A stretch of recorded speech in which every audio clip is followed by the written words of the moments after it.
And welcome to today's 4Ps podcast. This week, it is the last Tuesday in February of 2026. This year is going by like super, super duper fast. I hope you guys are enjoying the 2026 year. It is going to be a phenomenal year. It's going to be a great year full of a lot of good stuff. And we'll be talking about that a little bit later on.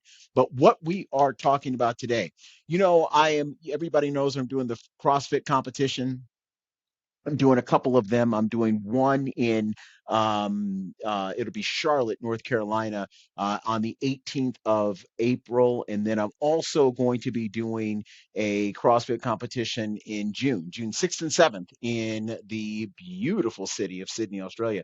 So I will be there doing a CrossFit competition. I'm going to try to get maybe one in May. I doubt I'll be able to, but we're gonna try. I always look around, you always see those things on like the internet and stuff like that. Or like, Facebook, like, hey, we got a CrossFit competition. So, I may do another one soon.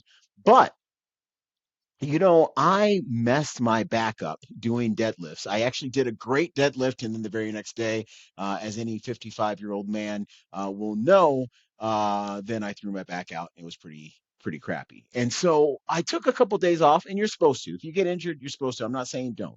But then I meet a man who really doesn't take any time off. He didn't take any time off. His name is Andrew Walker. And when you hear his story, if you're sitting on the couch, you are going to get up. If you are nursing any type of injury that in your heart of hearts, if you just dig down deep, you can get up and walk and get through it. You are going to be inspired to do it right then and there. I know when I heard his story and my back was in absolute pain, the very next day I got over it real fast. And I mean, granted, it still hurts. Matter of fact, it still hurts right now. It's been hurting for about a month. But I'm going to tell you, I watch it, I baby it a little bit, but I keep on going. And if there's anybody who has a story about keep on going, regardless of the circumstance and regardless of what you're looking at, it is this man, Andrew Walker, out of Montana. However, he used to live in Alabama a long time ago. He's an Auburn guy. But we'll be right back with Andrew Walker right after this. Some fathers teach you how to stand tall.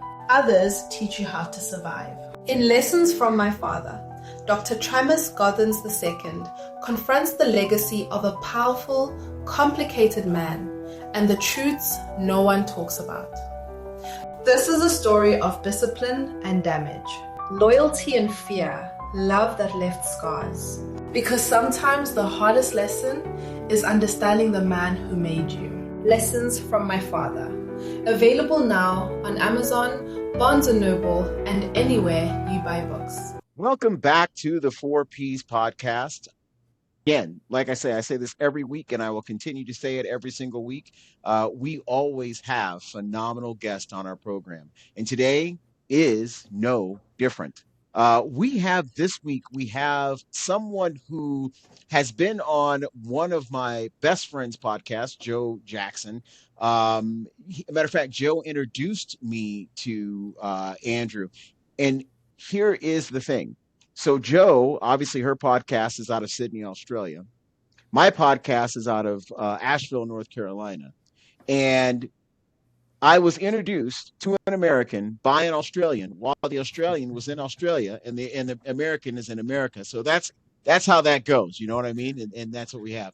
But we have today Andrew Walker. Andrew is in Montana. Is that correct? That's correct. Billings, Montana. Yes, sir. Billings, Montana. Now, I will say you will be my very first guest ever on my program from the state of Montana, in the state of Montana. Yes. I don't know if from the state. So there you go. Now, are you originally from Montana? No, sir. I'm originally from Auburn, Alabama, War Eagle. Grew up there, went to college there, and I met my wife in college, and then she's from this area. And, okay. This area, if you haven't been to Montana, it's gorgeous. I know you talked about briefly the other day going to Yellowstone, but it's just a beautiful area. and we're very happy here. So it was a good move.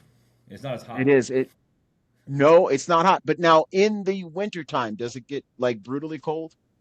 Yeah, actually, funny enough, we're right now in February. Usually the average temp is like the high is zero, but we've had Hmm. this really weird, like warm February. Like it's like been in the 50s and 60s. Like it's incredibly weird. But usually I mean, it's every bit of zero, like for a whole month. Like every year I've been here, except this year, uh, it's been just, I mean, awful. Like I mean, you're talking about -20. It's just, it's just You not know, fun. pe- people say you're from Buffalo because that's where I'm from originally, and they say you're used to it. And no, the answer to that is No, no, we're not used to 0 degrees. The reason why Buffalo gets so much snow is because we rarely do get 0 degrees. Now, this year it has been cold in Buffalo, but I will say that 0 degrees would be the kind of degrees that I would want to punch somebody. And no, this it's is not fun. not 0 degrees. This No, is it makes not you zero angry. degrees exactly. And it's not 0 degrees Celsius for those listening in the countries that have the metric Not system. It 32. Yeah, it is zero, like zero. So Fahrenheit. that would be 0 Fahrenheit would be well -32. Yeah, I think it's Yeah, -32. I yeah, think so. something I like think that. that's how Yeah, it translates. Yeah. something like that. Yeah, I'm doing the math in my head and whatever. I'm not really good at it because you have to go 0 times 1.8, which is zero, and then you have to subtract 32. So yeah, it's 32. There you go. I got your number for you. Um, Thank you. so that growing up I guess I think I did it right. It's multiply. Yeah, never mind. It's not. That's not what we're talking about. We're not doing math today, and we're definitely not doing You're like weather my today. oldest son. My oldest son is always doing it. He's really good with math. He's always like, "Daddy," I'm like, "Man, you've already got me with math, man." Like, Exactly. Exactly. Andrew, your story is very compelling. You were and you still are, very much are, and we're going to talk about that here in a minute. Extremely athletic, extremely healthy, did all the right things, exercised all the time, young man, good health, young family, all these other things. Um, what happened? well, that's why we're all here. My story begins in on Christmas Eve, 2024. Um, I started, so that day was perfect. I had just gotten done. I was on a winter vacation from my company. My first year at a new sales job. It went great. I had three little boys. I was about to have 2 weeks off vacation. Everything was great. I mean, everything was wonderful. I worked out that morning, Christmas Eve, hit a bench PR of 290 with my friends. Went for a run, hike. And then that evening, Christmas Eve, I'm putting presents out under the Christmas tree, and I start having just some discomfort in my right heel. And it slowly got worse. It got to the point I remember I was rocking my 9-month old at the time to sleep, and I couldn't get up. I had to text my wife on my phone and said, "Hey, can you come get the baby? I can't get up." So I'm like hopping around the house on my left foot. As the evening progressed, it got worse and worse, and I started vomiting and getting super just uncomfortable. Like just in the pain just kept increasing, increasing, increasing. By that next morning, it was awful. Like my kids are coming to me and they're like, "Hey, Daddy, we want to open your present," and I can't even think. I'm in so much pain. My 3-year-old comes in and brings me a present, and I'm like, "I can't right now, bud. I don't know what's going on." And um, we call my neighbor who's an ER nurse, and he comes in. He's like, "This is not good." So I go to the hospital, and then by that evening, Christmas Day, this is Christmas Day, right? So just even more tragic, the timing. I'm like, my wife gets there and they have her sign paperwork to intubate me. So I was in total organ failure, heart, kidneys. I was on every single machine you can imagine to keep a person alive. Um, it turned out, because that's always the question I get, is it was strep A virus that had gotten stuck in a small vessel in my heel. They said there might have been like a microfracture because I played rugby and I ran trail runs and lifted weights. There might be a small microfracture with a tiny little blood vessel, and the virus gets stuck there. And if you've ever had strep A, like you go from I don't feel great, and then you can't talk, right? So it proliferates so quickly and festers. But when it's in that part of your body, it does something called toxic shock syndrome, which basically just shuts down your body. So, the doctors were like, it's not day to day, it's not hour to hour, it's minute by minute.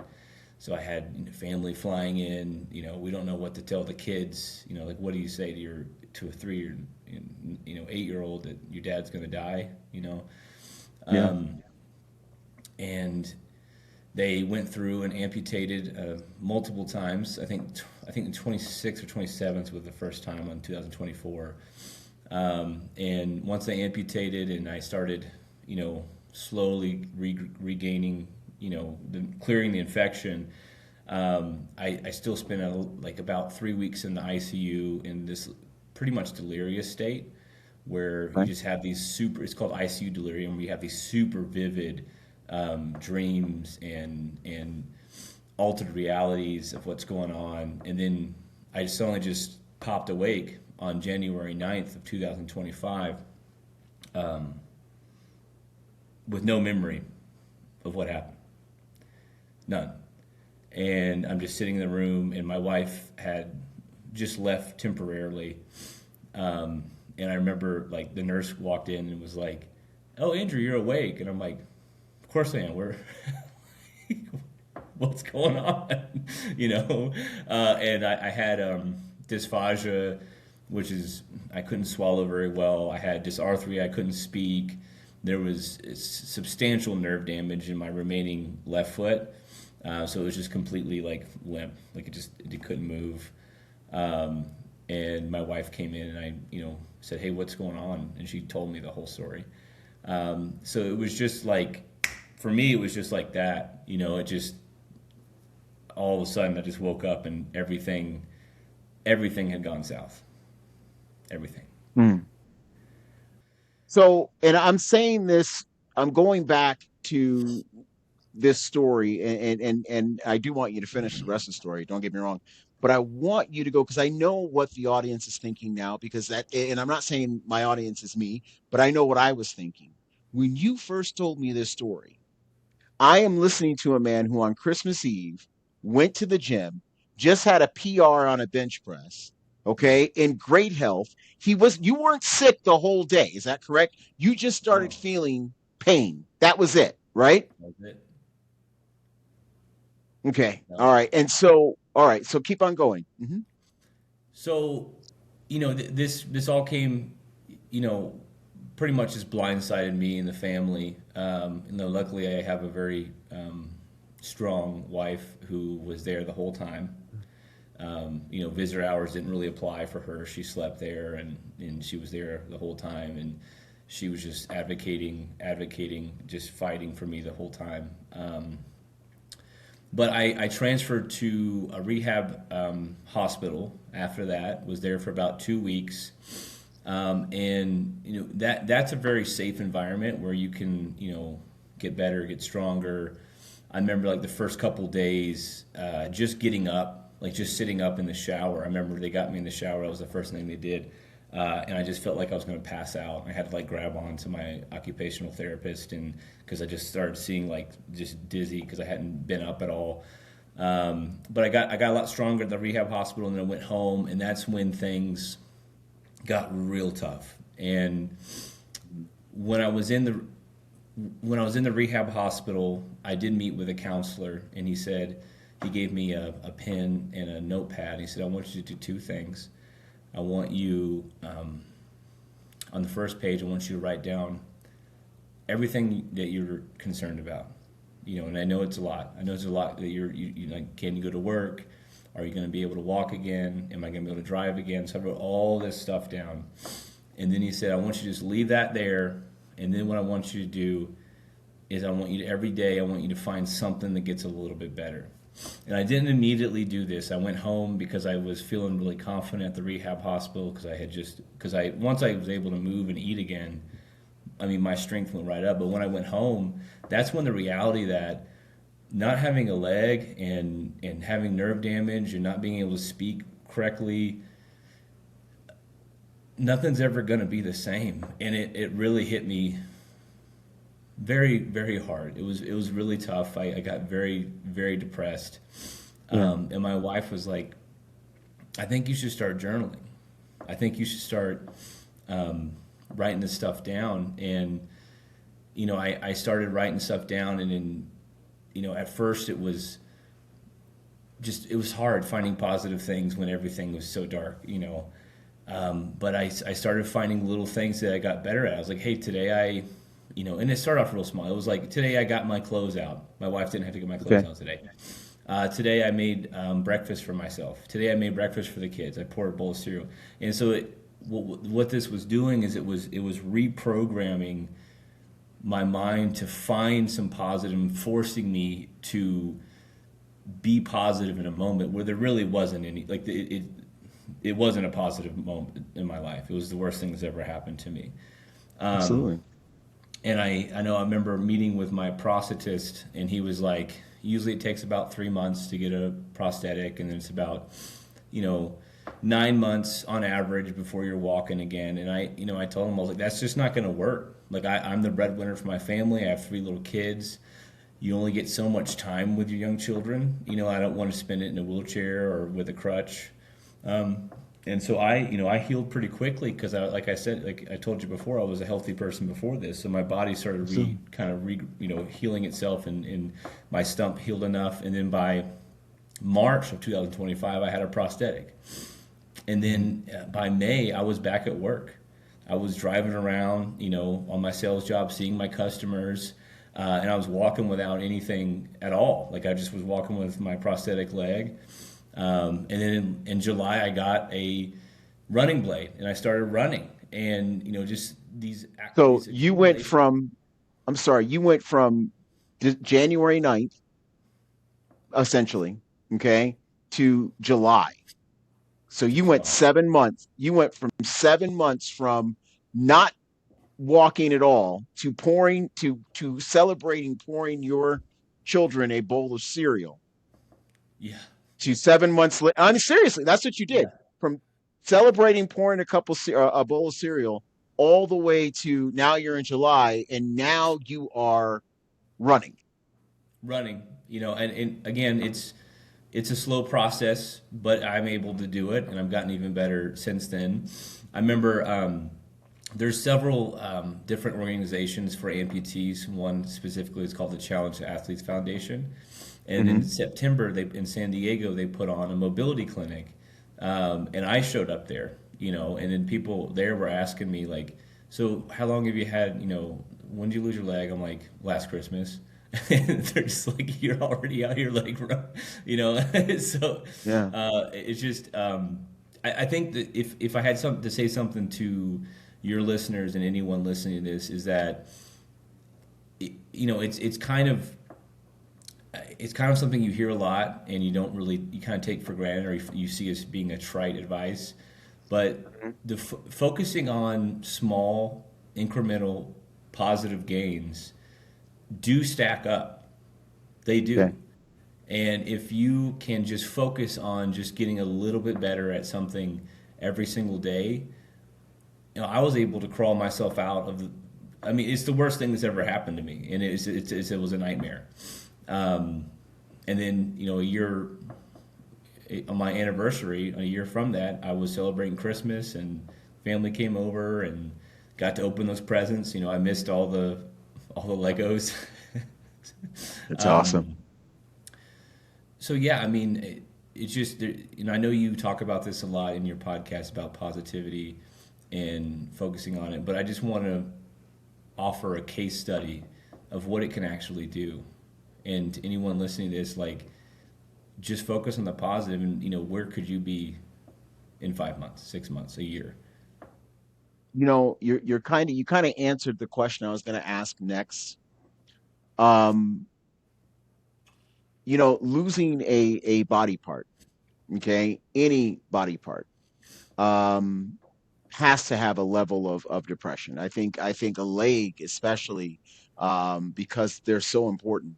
Um, it is going to be depressing. I just a couple weeks ago, and speaking about PRs, I did a PR on deadlifts, and the very next day, literally my back was in pain because I lifted it wrong. I mean, seriously, it was the dumbest thing I ever did. I lifted it wrong, and What and was your now I'm getting PR? back. Oh, my PR was 367. Woo, big Yeah, weight. I hooked it up, man. I hooked it up. Yeah, I'm not doing that again.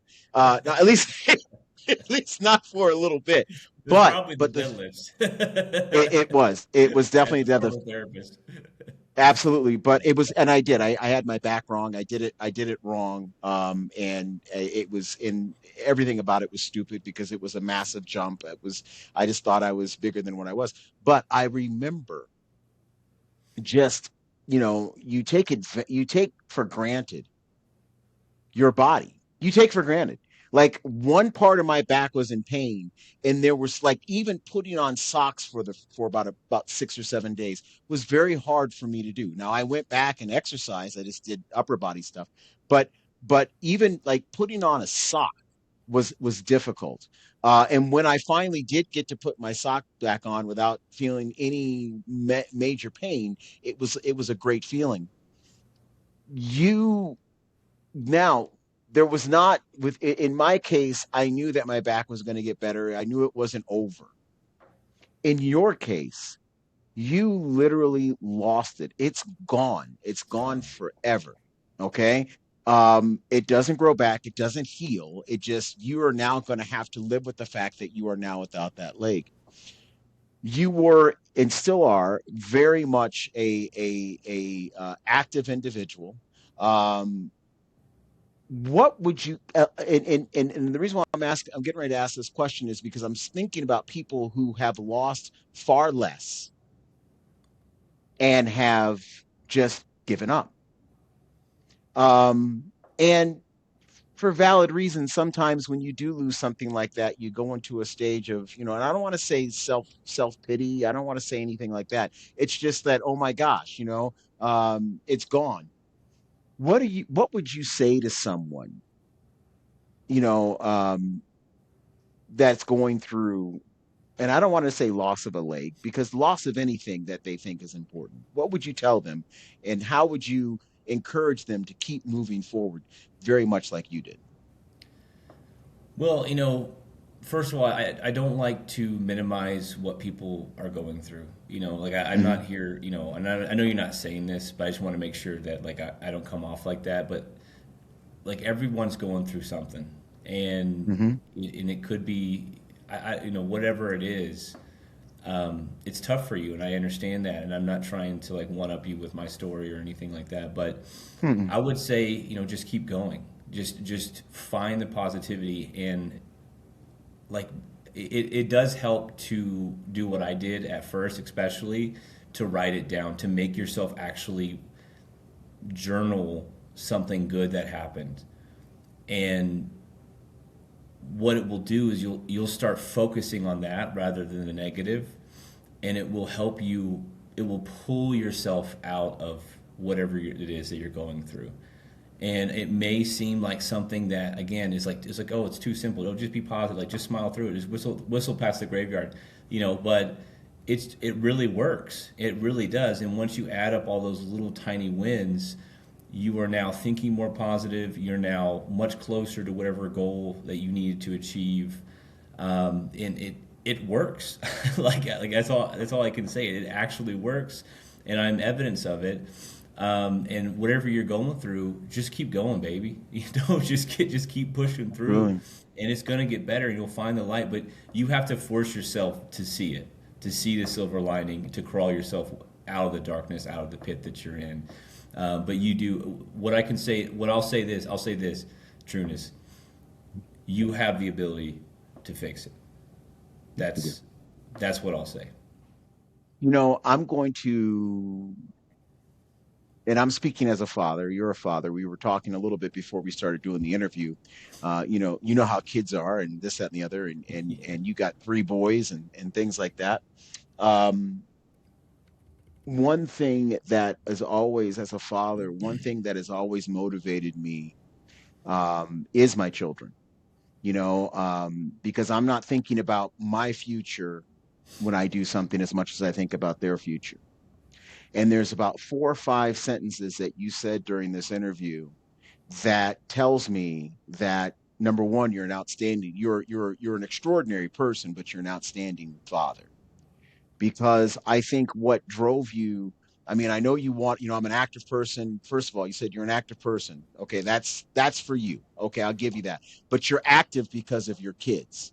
So Yeah. that's for them. And then you said, I am the breadwinner. I can't, I don't have time to go by whatever the doctor's time schedule is because I'm the breadwinner. And then now all the things you're doing, what will my young kids, I need to make sure I'm there for them, and this, that, and the other. Not only there for them as a breadwinner, but I can't sit in a crutch. I can't be in a wheelchair. I've got to be walking. um Obviously your kids are a major motivation to you. Is that, and am I right for saying that? Oh, 100%. And, something that kind of like echoed in my brain when the full scope of my situation finally, when I finally came to lucidity, was that the most impact you have as a parent is before the age of 5. Hmm.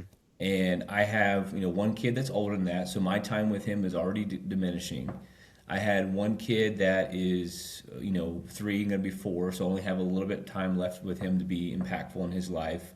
And then I have now he's 1 and almost 2, but at the time a 9-month old. And so for me, it was like time's ticking. Like I don't have the time to sit here and then watch dad be feeble. And I think a lot of men, especially men, um, see their father as their first superhero. Like Yes, they do. you think your dad. Like I thought my dad could literally just take on anybody. I remember my dad telling me one time I was scared of like thunder or lightning or something, and he goes, "I'll never let anything happen to you. Don't worry." And I believed him. And Hmm. so for me, like having my kids see me like that, like I was like, are they going? Is their opinion of me going to be shattered? Like, is there a reality of like their dad being a superhero going to be gone? And um, my my middle child, my 3-year old, when my wife finally told him what was going on, and he finally saw me for the first time, and my voice was real gargled, and I remember after they saw me the first time in the hospital, they're driving home, and my middle child was like, "Daddy's gonna have a robot leg, and he sounds like Batman." And it was for me it was the most beautiful sentence I've ever heard. That I was like, "Oh, he still sees me like that," And then I heard like because kid when you go to the park and you have a giant metal prosthetic leg, other children they just ask questions, and they're just Absolutely, very yeah. curious. But I saw my kids were playing with some other kids, and they were like, "Why does your dad have that metal leg?" And they're like, "Oh, he got sick, he lost it." And the other kid was like, "Oh, he must be really strong then." And then they were they were like, "Yeah, when the doctor cut it off, he bled a lot." And so, because they're like, because he had so much muscle, and I was, it's just like, but the reality that like, okay, they still see, because that was something I was very worried about, is like I almost didn't even want to see my kids when I first woke up, because I don't want them to see me feeble and weak, and No, hurt. I will say that's the last thing they will ever see you, as feeble and weak. That is the last thing they'll ever see you. I mean, I can't see you as that, and I'm way older than you. Speaking about being way older than you, okay? If you really want your kids to think that you are like the most awesome of awesome, okay? Now, I don't know what year you were born. I'm not going to ask, but can almost guarantee you, I can almost guarantee you were not born when this show was on TV. And you ever hear of a guy named Lee Majors? Lee Majors. The name is familiar. I wouldn't be able to pick him out in the crowd. Okay, that's okay. Because Lee Majors played a character called the $6 Million Man. Have you ever Oh, heard of I've heard that? that show. Yeah, I've heard that. Okay. Yeah. So what the $6 Million Man is, and you, I'm telling you, you could probably find it on YouTube. Matter of fact, I'm going to try to look for it now since you said it. I used to have a $6 Million Man action figure. It was a doll. We all know it's a doll. We just call it action figures, but it was a doll. It's the same size, right? You know, we guys call them action figures. We know what it is. All right, we all know. But anyway, this $6 Million action figure, there was a show called The $6 Million Man, and then the other show that went with it was called The Bionic Woman. Okay, now the $6 Million Man, Lee Majors played. I forgot the guy's name. Daggone it. Well, anyway, he played an astronaut, right? And what happened was the rocket was supposed to go up in space. It blew up, and they rebuilt this man literally from scratch, Oh, is and he that his became one of origin the. story? I didn't That know is that was his his origin origin. story. Okay, Yeah, so that's he was an interesting. astronaut that blew up in space, but he lived, but they put him back together, and they made him they made him the $6 Million Man because that's how much it costs to put him back together. Nowadays, in 2025 or 2026 dollars, it's probably going to be the $1.8 billion man. Yeah, a But you couple know, because billion I now mean, with yeah, inflation. absolutely. Yeah. Absolutely with inflation. But that's it. But the funny thing is, and when you brought that up about, him being very strong, that's it made him super strong. He ended up beating up Bigfoot a couple times. It's actually a really good show. I gotta watch it again. Now I gotta go back and watch it. But I grew up loving that show. Um, but you are doing some major runs. Is that correct? Yeah, well, I mean, so before, like in my two-legged life, I competed in this race called the Rut. It's in beautiful Big Sky, Montana, and it's over Lone Peak Mountain, which is a big ski mountain. But in the summertime, they have one of the most arduous and intense trail runs. And I've done that two times before. It was a 18-mile race over the peak, and it's just something that like I like to have something that I'm kind of fighting for. Like I like to get ready. Like I like to be preparing for something. Like I know we spoke on the phone a week ago, and you were getting ready for a huge CrossFit event. I think it's important for Mhm. people just to have a fight to get ready for. Absolutely. Like I played rugby for years, and I played it in college, and I always was preparing. So when you can only play rugby for so long, because Yeah. you're not getting paid for it. You're just like, I can't do a concussion again. I'm like, No. we're done. I did that two times before, and I had a lot of people say, hey, you're going to be able to do it again. And then early on, I'm like, what are you talking about? But then this past year, a bunch of my friends flew in from Alabama, and they all did it in honor of me losing my leg. And I was watching them do it, and I'm like, I could do this. I could do this again. Like let's do it. Like we're gonna do it. So I signed up for the run again. It's in September, and I'm right now just preparing for it. So it's again like I wake up in the morning. Now I have a fight. I have a mountain that's looming in northern part of Montana Mhm. that's ready to kick my butt. But yeah, so I'm just doing the 11K, which I think is like 6.8 miles or 6.5 Okay. miles. Yeah. So I'm gonna start off with that and just kind of see where this goes. So it's it's kind of for me, it's like I have the ability now where I'm writing my own story. And I'm Yes, you like, are. okay, well, I can control my destiny and I can still do hard things. And I'm going to prove it to myself and to anybody, that like I share all this on social media. Anybody that stumbles upon it, I just want, if they're going through something hard, their limb loss or whatever's happening, I want them to know that you can still do hard things. Even though you're disabled and your life got turned upside down, um, I'll be an example to you that we can do hard things together. And so yeah, so I'm preparing for that. So I'm waking up, in the morning and going to the track, and I've reached out to like different people online. Like I found amputees that are above knee amputees that are runners, and I've like been talking to them, and they're like giving me workout plans and stuff. So I will say social media has been very helpful through this too. Just finding good examples of people who have gone through something like what I've gone through and still rise up, rise up to the occasion and challenge themselves. There's quite a few amazing people out there that are even with a limb loss. They're out there trail running. They're doing 100-mile runs. They're, and then you're like, well, what's my excuse? You're like, well, I've got no excuse. This guy just did a 100-mile run. So yeah, that's what I got cooking up. We'll see how it goes. Maybe we'll do a follow-up in September and I'll be like, man, Yes, please. I fell so many times.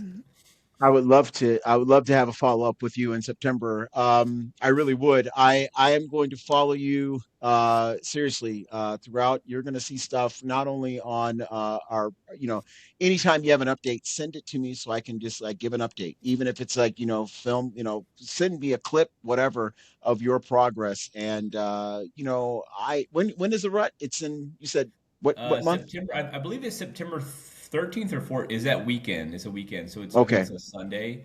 And I again have I signed up for it, and I was like, cool, I'm going to sign up for it. And I had my friends from Alabama saying we're all coming too, and then all these people are like, we got a place, come, we're all doing it with you. And I'm like, oh man, now, You know, now I have to.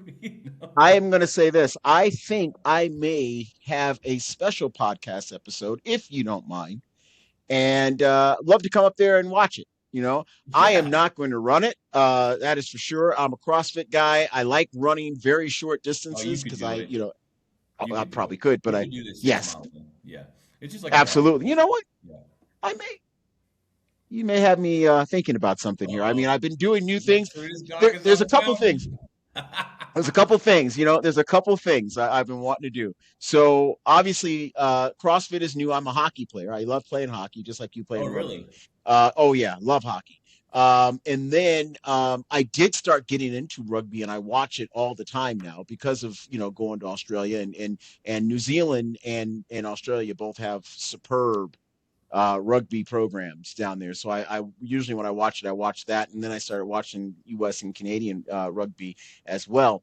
And so then I have a friend of mine who is a boxer, and I'm like, you know what? I'm 55 years old, and maybe I'm in really good shape, and maybe Jake Paul will give me a call because that's the only guy who tried to challenge me to fight at Maybe in a few more 55. years when you're Oh yeah, I got 65. to wait till I'm at least 60. Yeah. Yeah, but seriously, I was sitting there thinking, and I think that maybe a run up the mountain may be something that I need to do. I think I might have to do that. Now, I do know the air and September in Montana is not really that bad. And then after that, No, it's after we're really done, nice.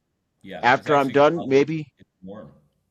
absolutely. And so after I'm done, maybe you and I will have a special podcast episode because when you've run way farther than I did, I will love to record that. But yes, absolutely. Andrew, I will say this: you are an inspiration. Not only you're an inspiration as far as getting up, you're an inspiration as a family man and a father. Your three sons are going to your three sons have a leg up, not for financial reasons, but they have a leg up for moral and for fortitude reasons. They have a very good. They do not ever. I mean, there's one thing, Andrew Walker and Feeble are definitely not going to ever be in the same sentence. And I know it's not going to be in the same sentence for your sons. And I know it's not going to be for the rest of your family. You're a very strong man to be going from I mean, think about it. Here we are, you are 14 months removed Yeah. from losing your leg. And here we are talking about, not a 1 mile run. We're talking about 11-kilometer run, which is just, it's outstanding. And I'm very proud to know you. And I think, Andrew, you kind of talked me into maybe I got to go to Montana, not only to watch, but to participate as well. And I think that my old butt will go up there and run up that mountain in Montana. The first time ever being in Montana as an adult, I have to run a mountain, and it's your fault. You understand me? You're welcome. All right. Well, thank you very much. We will be right back right after this. Thank you. Purpose isn't something you find once and forget. It's something you choose every single day. In 2026, how are you living with purpose? The 4Ps podcast invites you to write about the steps you're taking to pursue, sustain, or rediscover your purpose this year. Share the habits you're building, the mindset shifts you're making, the lessons that are shaping your direction. Your words could inspire thousands and be featured on the 4Ps podcast. One winner will receive a signed copy of the 4Ps of You, exclusive 4Ps gear, and official recognition across all 4P platforms. Write with clarity, write with courage, write with purpose. Because purpose isn't discovered once, it's reaffirmed daily. Welcome back to the final segment of the 4Ps podcast. Again, I know for a fact, I'm not going to even say, I hope you enjoy this episode. I hope you enjoy the interview. I'm not even going to say that. I know that you were absolutely inspired by this interview. I know you were. You had to have been inspired by this interview. What I loved about Andrew was the fact that what kept him going? What kept him going was his family. He said, I'm the breadwinner. I need to keep going for this family. I'm going to tell you, if that is not the epitome of what a father should be, I don't know what it could be. He's there for his children. I'm saying this to all parents. You know, it's funny that this week, if you are watching this episode on the week of February 24th, one of the leading news stories throughout the nation of America, United States of America, is a woman who went Christmas shopping. This is not a joke. She went Christmas shopping December 9th, 2001, and they just found her. And they didn't find her in the woods. They didn't find her trafficked or anything like that. She left. Now, the circumstances behind why she left or how she left or what was going on in that home, we have no idea. And I don't know if we'll ever know, because there are no charges that are going to be filed against this woman. And she says, I don't want anybody to know where I am. The police knew where she was. They found her. That's fine. They called the family back and said, hey, we've got her. Don't worry about it. But we're not going to tell you where she is, but she's alive and she's well. And I will say that the three children who she left behind,